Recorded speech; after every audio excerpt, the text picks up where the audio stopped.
বিৰুদ্ধে সুপ্ৰিম কোৰ্টত হ'ব লগা এসপ্তাহ জোৰা শুনানি পিছুৱাইছে উচ্চতম ন্যায়ালয়।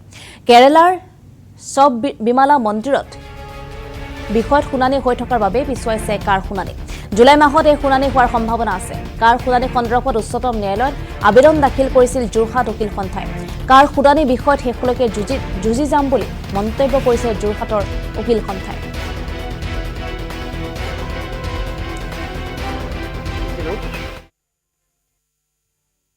আমি সাময়িকভাৱে আমি অকণমান হতাশাগ্ৰস্ত হৈছোঁ, কাৰণ আজি কেৰালাৰ সাবৰিমালা মন্দিৰৰ গোচৰটো যিমান গুৰুত্বপূৰ্ণ, ঠিক সমানেই গুৰুত্বপূৰ্ণ যিটো আমি কাৰ গোচৰ দিছিলোঁ, যিটো গোচৰ আমি 2019 চনত দিছিলোঁ, ৰিট পিটিশ্যন চিভিল নাম্বাৰ 1560/2019 আৰু যোৰহাট বাৰ এছ'চিয়েশ্যনে আমি এটা সুকীয়া গোচৰ দিছিলোঁ, যিটো গোচৰ পাৰ্চিষ্টেণ্টলি কণ্টিনিউৱাছলি আমি এইটো পাৰ্চু কৰি আছোঁ।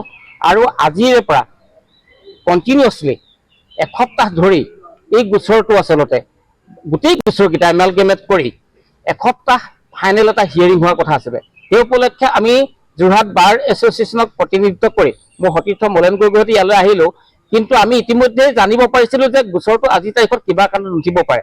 ভবা মতে যে আজি 9 জাজেছ বেঞ্চ বহিছে বুলি কৈছে, যে যিটো সাবৰিমালা মন্দিৰৰ যিটো গোচৰ, এই গোচৰটো আপিলৰ কাৰণে কোনোবাই ইয়াতে পিটিশ্যন দিছে, এই গোচৰটো যথেষ্ট ইম্পৰ্টেণ্ট দিছে, আৰু তেওঁলোকে কি কৰিলে যে আমাৰ গোচৰটোৰ ঠাইত সাবৰিমালা গোচৰটোৱে এই সপ্তাহটোৰ কাৰণে সময় দিলে। এতিয়া জানিব পাৰিছে যে আমাৰ গোচৰটো অহা মাহতো নুঠে, এইটো জুলাই মাহতহে আমাৰ গোচৰটো এইটো শুনিব বুলি কৈছে। কিন্তু তাৎপৰ্যপূৰ্ণ বিষয় যে অহাকালিলৈ কিন্তু আমাৰ যোৰহাট বাৰ এছ'চিয়েশ্যনে যিটো গোচৰ দিছিলোঁ, তাৰ বাবে চিফ জাষ্টিছে 15 মিনিট আমাক আছুতীয়াকৈ সময় দিছিলে।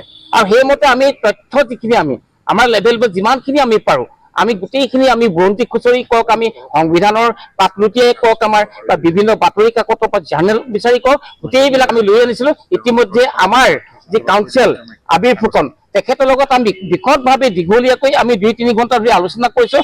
আমি আজি আদালতলৈ আমি গৈছিলোঁ, কিন্তু আমি আজি হতাশ মনেৰে আচলতে ঘূৰি আহিছোঁ যে আমাৰ কিন্তু যিটো অকল অসমৰে বুলি নহয়, ভাৰতৰ বিভিন্ন কোণৰ পৰা এই গোচৰটো সাংবিধানিকভাৱে এটা চেলেঞ্জ দি পেলাই তেওঁলোকে এই গোচৰটো দিছিলে। কিন্তু সুকীয়া কথাটো হৈছে যে আমি অকল সংবিধানক চেলেঞ্জ দিয়ে পেলাই যোৱা নাই, এইকাৰণে যে সংবিধানৰ যিটো তথ্য, সংবিধানৰ গণ্ডিৰ মাজত থাকি যিটো কাম কৰা নাই, যাৰ বিৰুদ্ধে তাৰ যিটো তেওঁলোকে এটা ৰিজাল্ট বিচাৰিছে, এটা তেওঁলোকে উপশম বিচাৰিছে, কিন্তু আমি বিচাৰিছোঁ যে অসমৰ যিটো এথনিক পিপল, অসমৰ যিটো খিলঞ্জীয়া মানুহৰ ৰাইটছ, এইখিনি কাৰ্টেল হোৱাৰ পূৰ্ণ সম্ভাৱনা আছে। কাৰণ বৰাক ভেলীত ইতিমধ্যে যিটো দেখিছোঁ যে তাত বঙালী ভাষী মানুহৰ ইতিমধ্যে তাত এই আধিপত্য আছে।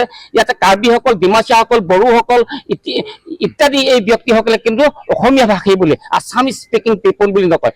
আজি প্ৰেক্ষাপটত দেখিছোঁ যে যিটো আমাৰ তথ্য দেখিছোঁ ইতিমধ্যে, এই কথাটো আমি কোৰ্টত ইতিমধ্যে আমি জনাবলৈ আহিছিলোঁ যে 1961 যিটো আমাৰ চেঞ্চাছ আছিলে, তাত 57.14% অসমীয়া মানুহ আছিলে।